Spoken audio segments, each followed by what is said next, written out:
नमस्कार, माझ्या गोष्टीचे नाव मुंगी आणि नागतोडा. एके दिवशी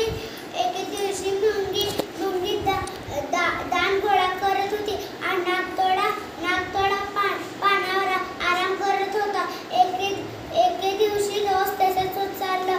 मग एके दिवशी मोठ्याने पाऊस पडू लागला.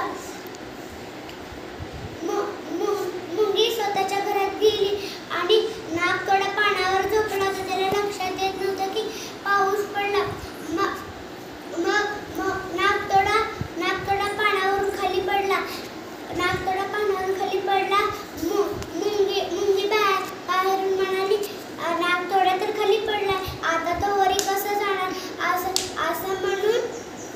असं म्हणून मुंगी म्हणते की अरे नागतोडा, आता तर तू वरी कसं जाणार?